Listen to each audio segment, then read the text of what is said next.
With that said, and what was said about the provincial policy statement, and you've said that you've kind of written this up that we could go either way. So what are the ramifications if we go with option A? What do you see? Where do you see this going? So with the first option, our option A is the bylaw without the archaeological assessment. Essentially, it doesn't need provincial policy, and I guess the danger comes that if something was found during excavation that was significant, then there may be implications for the property during that time. I want to emphasize that the 300 meters is flagged for potential, and Mr. Phil is correct. There's different stages in the assessment, and it may go no further than the first assessment. They may go out and say there is no potential here for these reasons because of soil type and location and whatnot. But he is correct in saying that if they found that there was potential, they may be required to go further. So it depends what we would find sufficient. Councillor Ranger.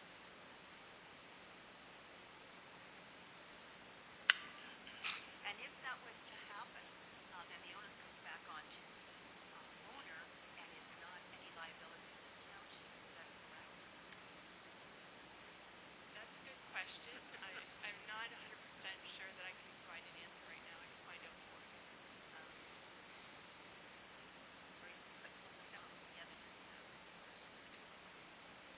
Yes. Okay, go ahead. The archaeological study kicks in. This is not black and white. Okay, it's sort of gray. You're on a waterfront, but there's a whole bunch of other criteria: historic landmarks, elevated land, artifacts. They kick in too, but we know they're not there. The only thing we got is sand and water, and that's it when it comes down to checking the archaeological assessment. And we're talking again a short piece of shoreline. The rest of it's going to be on the water. So, and the main reason why I read the covering letter and saying planning Charles is that we're on waterfront. That's the main issue potentially. And our waterfront where we want to put the dwellings is there ashore. And the 11 we built, we've estimated they all have basements. Nothing in the ground. Sand.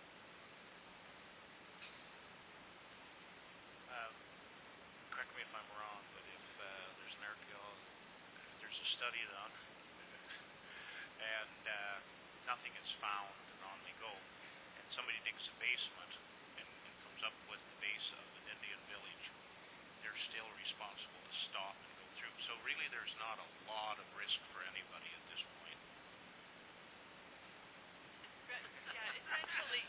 Essentially, the archaeological studies we've seen where they've only gotten to a phase 1 and they've determined that there really isn't any potential, they always put in a clause stating that very thing, that if you do some excavations or in disturbing the soil you find something, you're required to notify the ministry that something's been found at that point. And this group of people absolutely would be bringing that forward no matter what anyway. And so, all right, that's my thing said. So, Councillor Mackay. I just want to say that most archaeological ones will be at places where they have portages or islands, or if it's just a regular beach, there would be no reason to have a camp there. No reason to have a dwelling there. Just, it'd be a place like some place with raft. That would be a place that would be a trading post or some kind of meeting place. But there's thousands of beaches along the river there that they can go to. There's no geological reason why they should be there. Any other comments this time? All right. Be resolved that the Council of the Township of Whitewater Region convene into public meeting. I've already done that. The following matters.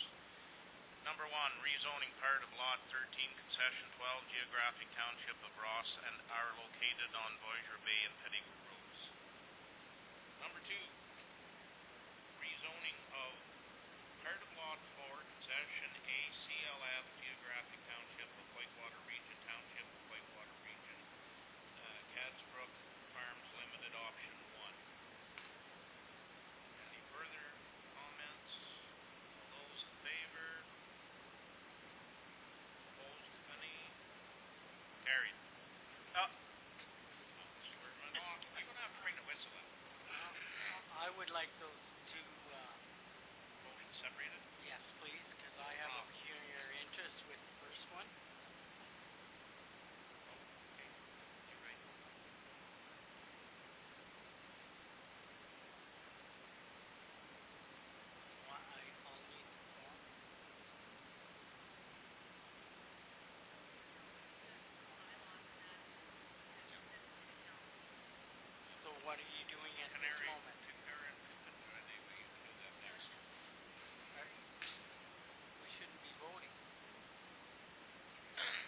by Dave Mackay, seconded by Kathy Rager. Be it resolved that the public meeting of the Council of the Township of Whitewater Region held on July 13th, 2016 be adjourned at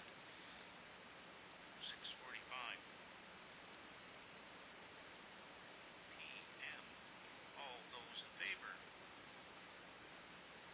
Carried.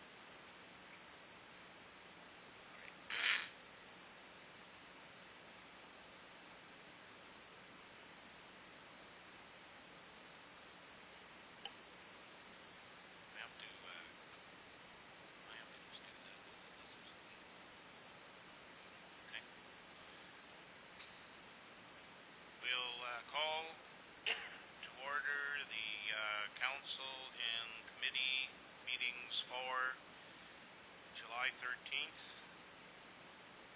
2016 at, I think we said 6:45. And now, any pecuniary interest, nothing in this one, Darrell, so I'm just asking, just got to get this clear, let's adopt the agenda. Did we get that down? Moved by, seconded by, adopting the agenda.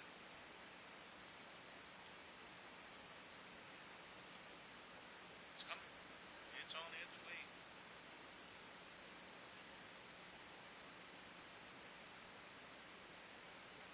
It's the heat. It's not that hot in here, but it has affected everybody, just so everybody knows.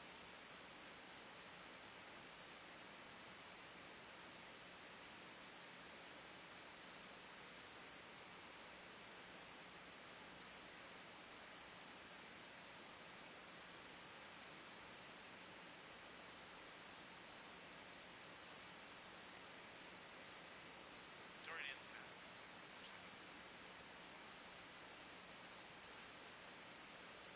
We need some more of these recently.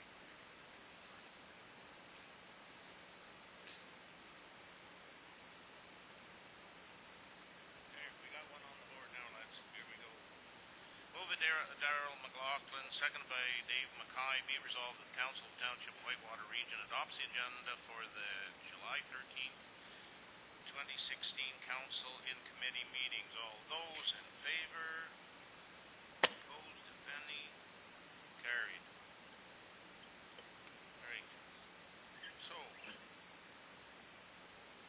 Darrell, you have to come up here at this point so that everybody knows. We play this musical name tag thing. It's a whack of fun. Just in case nobody knows this after we get started.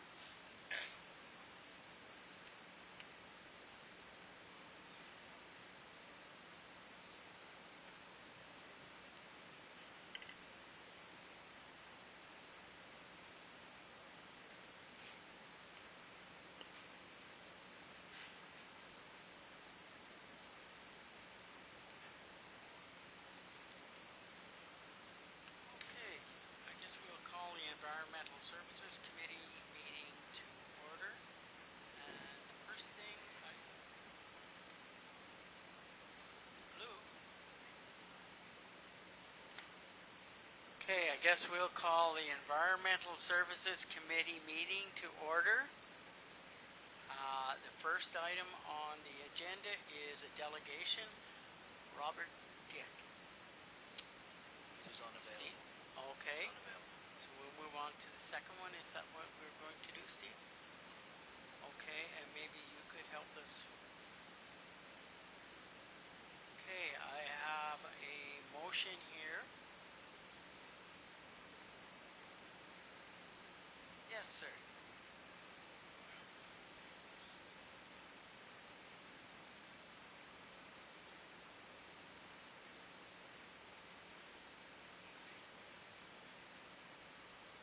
Okay, I never even got to read the motion. Can I go ahead and read the motion? Oh, okay. Then we don't even have a motion for the first one. So we will table that then to further information is available? Okay, thank you. Okay, then, this is being real quick. I have item 3. I have a motion here, moved by Dave McKay, second by Chris Olmsted. Be it resolved that the Environmental Services Committee of the Township of Whitewater Region agrees to invoice submitted by Cobden Wastewater Treatment Plant Upgrades Project Managers JP2G Consultants in the amount of $19,589.41. Discussion. If not, I will call for a vote. All in favor? Motion is carried, and that will end the Environmental Services Committee meeting. Wow.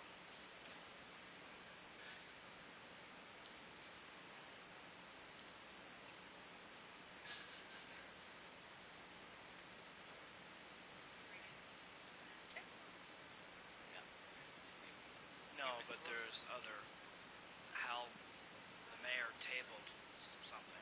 Yeah. Hal tabled that. Well, I think the mayor has suggested that we leave it to further.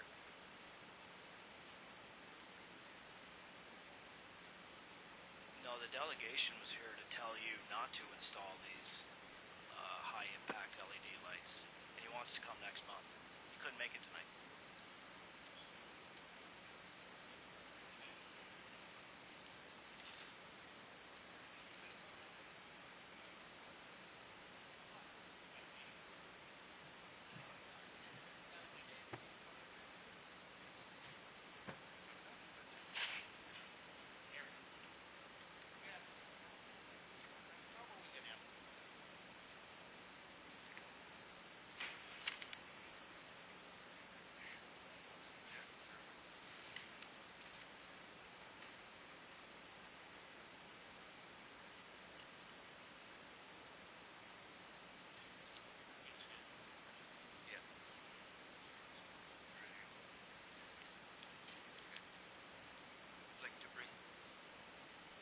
Bring the Corporate Services Committee meeting to order at 6:52, and we will start with a delegation from Mr. Stan Keon in regard to addressing concerns regarding CAO procurement policy. Stanley?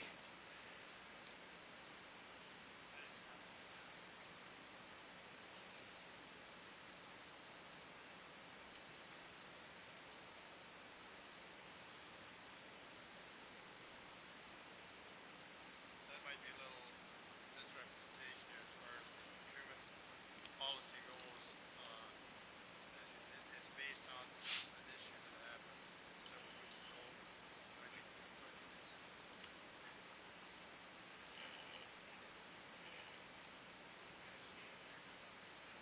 Say that.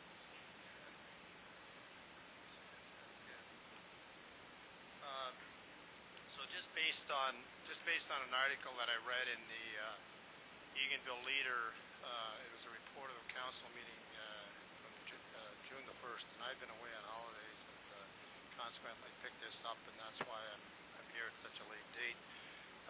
My concern wasn't as much the issue of the procurement policy. The issue was as was made in a public meeting was the fact that the CAO had overspent the limit by $3,000. My concern was the response from council. That was my concern. Policy, my thinking is when policy is contravened by an employee, it has to be addressed. And the comments that came out of that, maybe there were more comments than that. The comments that came out in the paper were comments like,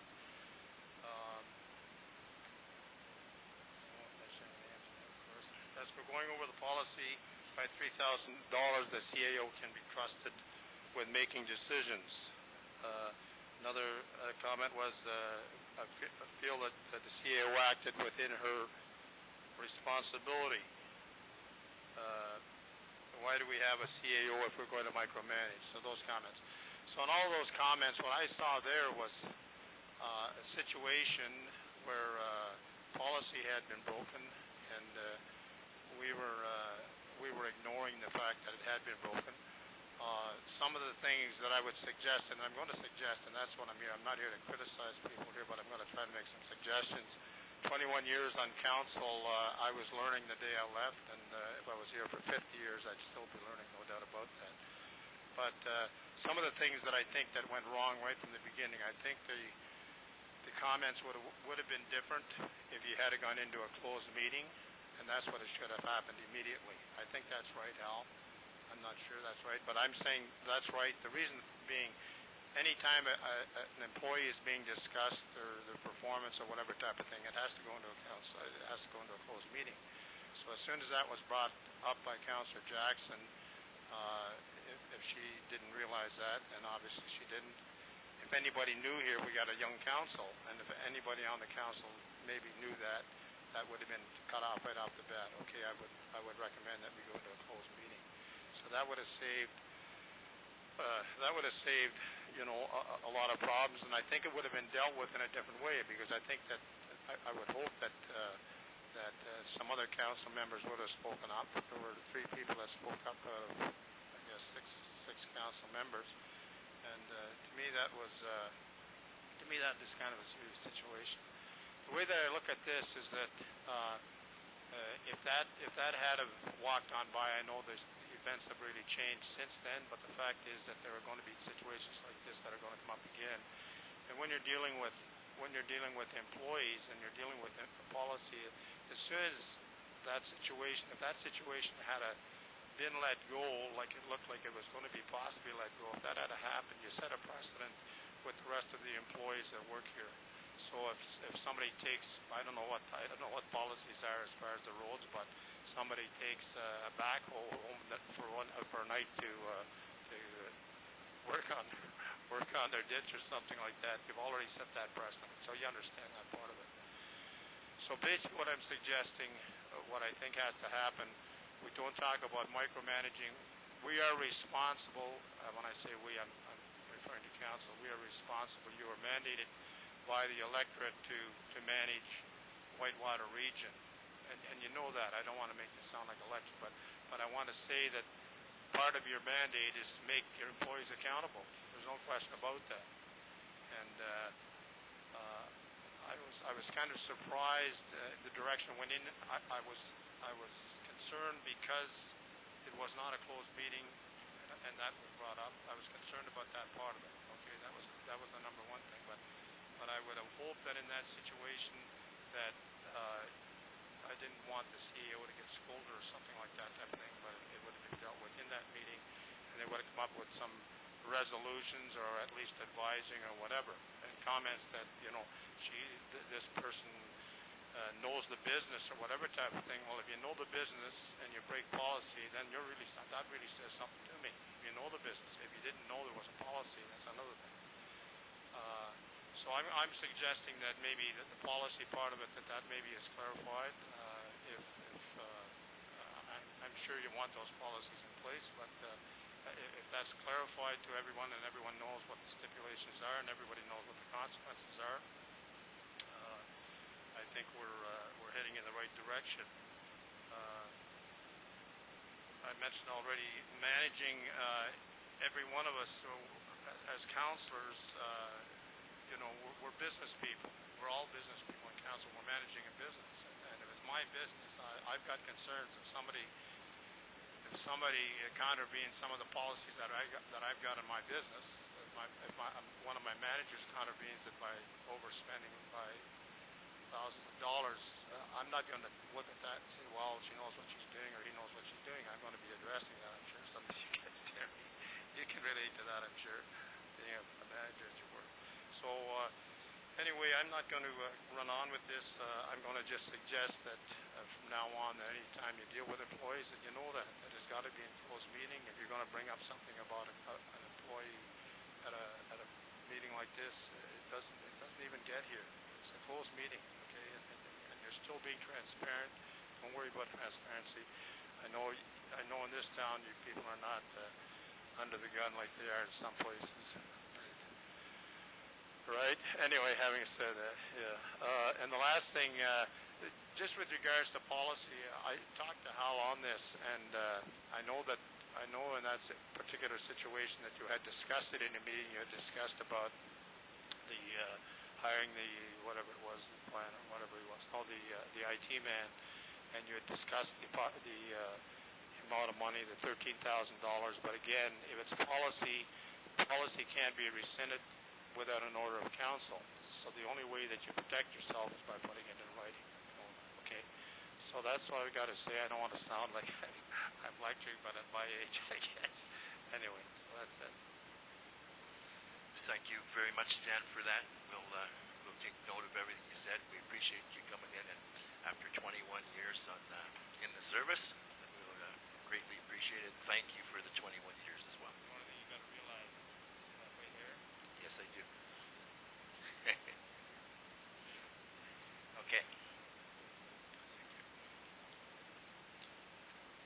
Okay, next on the agenda here,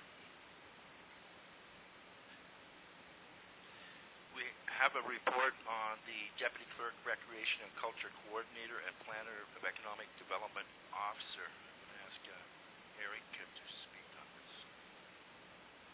Oh, sorry. I'm sorry, Marcia, you speak on this. Sorry about that.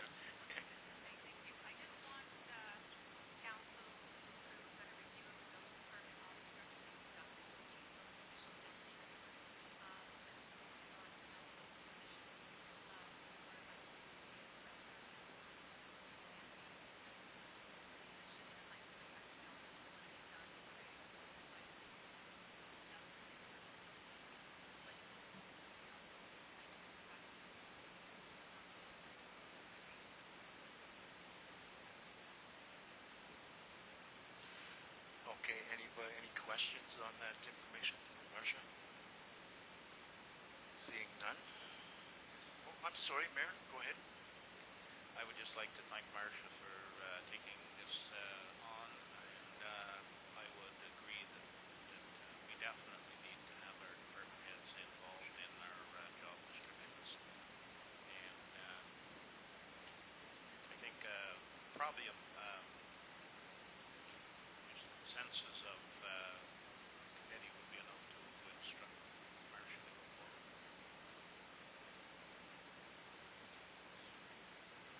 So we're going to ask for consensus then? Or council? Ask the council to make the recommendation to send it forward within the committee.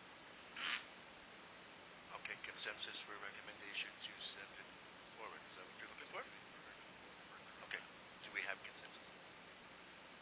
We do. So you're free to go, Marcia. Okay. Anything further on this? No. Okay, thank you. Okay. Next we have a motion to rescind bylaw number 1601840. Motion? Be it resolved that the Council of the Township of Whitewater Region rescind the bylaw 1601840 dated on January 20th, 2016. All those in favor? Oh wait, sorry, this should go to council. That has to go to council. That has to rescind through council. Don't panic. It's all right. If you get stressed out, just stab yourself to death with that pen.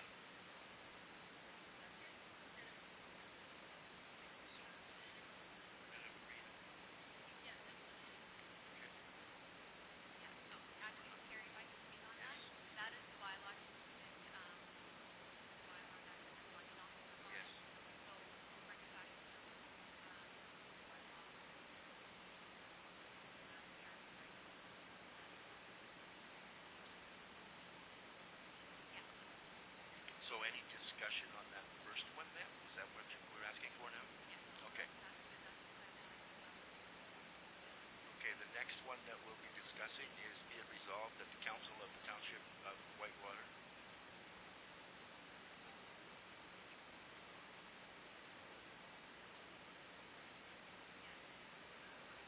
That's right. That's right. There's a discussion with Erica on it. Okay. Be it resolved that the Council of the Township of Whitewater Region appoint the following signing officers: General and Water Accounts, Marcia Hawthorne or Eric Price, and one of the following, Hal Johnson or Charlene Jackson, for the Cobb Recreation account. Any two of the following, Marcia Hawthorne or Eric Price or Charlene Jackson. That's for discussion and later for vote in council. Any discussion on this? Councillor McLaughlin. I think that should have read Corporate Services Committee recommends to council if you're going to discuss it, because this is corporate services. This is not council. We So, recommend to Corporate Services Committee recommends to take it recommends to council. Yeah. Yes, okay. Yeah. Good. That's I do what that. I think.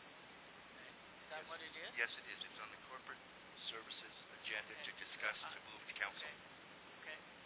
I thought that the motion read that the Council of Whitewater Region, but it should read the Corporate Services Committee of the Whitewater Region.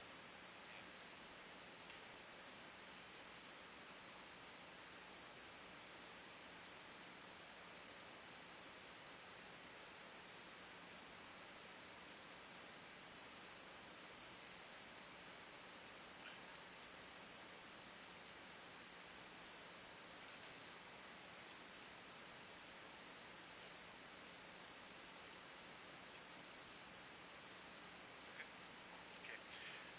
Okay. I need a new mover here because I'm on here. Can't be. Would like to move this motion. Councillor McLaughlin. I will.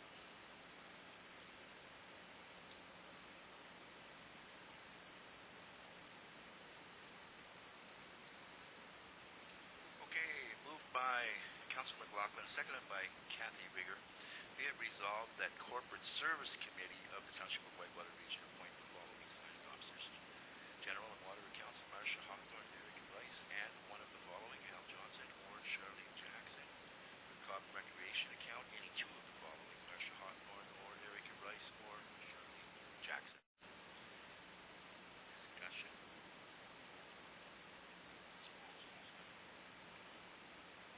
Okay, discussion's open. Anybody?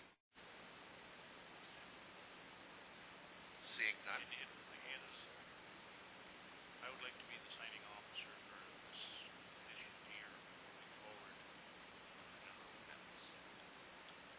That's mayor. I'm just throwing that out there when we go forward. Because it can't be any other, or are we putting all the names down on the signing authority? Is that?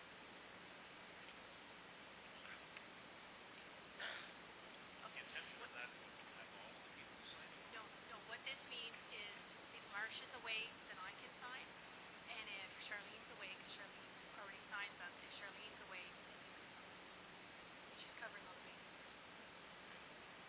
That's what this is for, because when we print the checks, Charlene's already on them, and then Marcia, being the treasurer, signs them, but this is if Marcia's away and something has to be printed, a check has to be cut, and has to be printed, someone from staff needs to be able to sign. And that's why she's appointing me until the new CAO comes. And when the new CAO is here, then they'll change this bylaw once again to put the CAO on with the treasurer. This is just basically to cover if something ever happened to Marcia and she got sick and couldn't get into the office, or she was hospitalized or something, there needs to be a staff member to be able to sign. That's all this is. And as soon as the CAO is signed, So it's an and/or. that's right. Not everybody signs it. It's just and/or, just to cover all the bases. Just to be clear, it's two members of council and two staff members. Yeah. Okay. There's two signatures required in every That's check. correct. That's correct. Yeah. Okay, all those in favor? It's carried. It'll be ratified in council.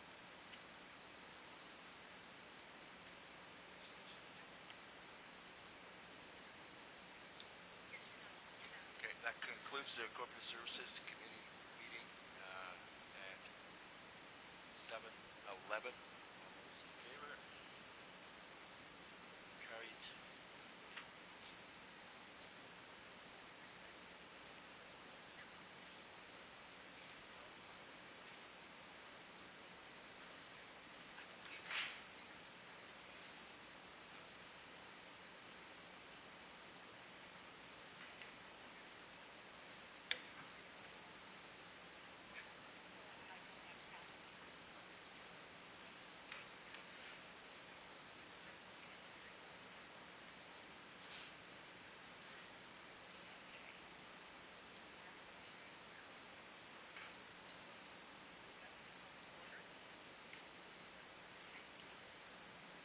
Okay, I'm going to call the meeting to order for Protective Services.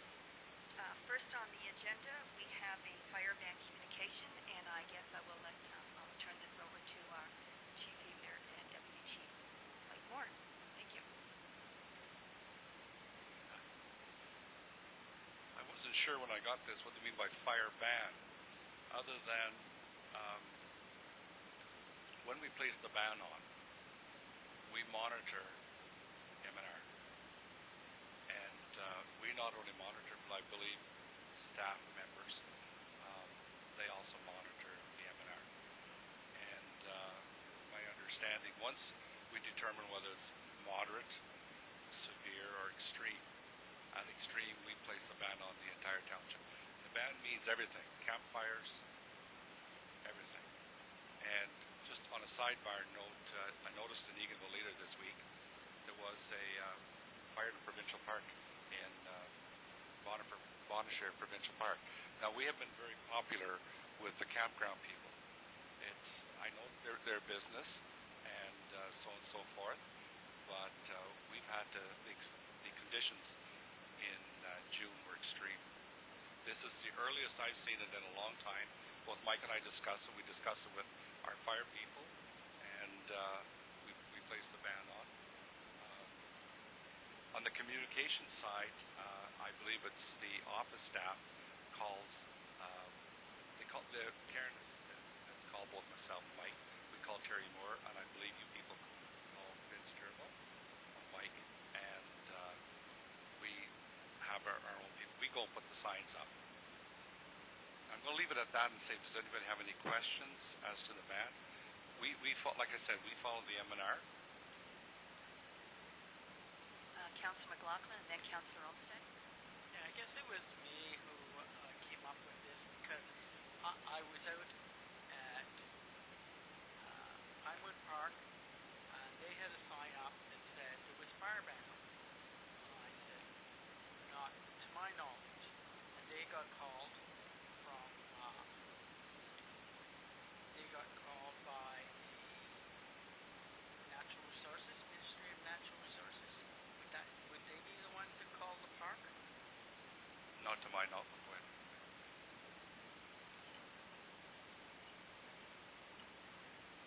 I heard about that too, and I was miffed as to how that happened because I knew it didn't come from our office.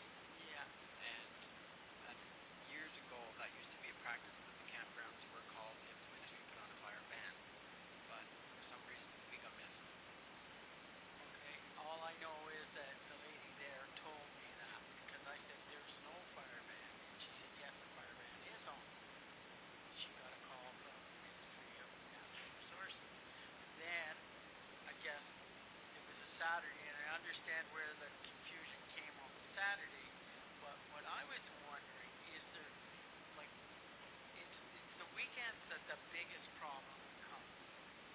Whenever there's a fire ban on the weekend, or you lift the fire ban, communications, there is no communications. It's hard. We try not to put it on. It's either goes on Friday before lunchtime, or it comes off.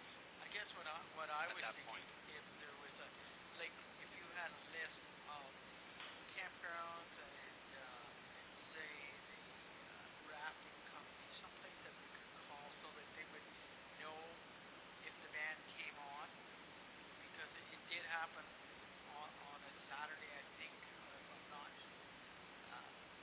That's where I was getting some of the confusion, because we do not upgrade our website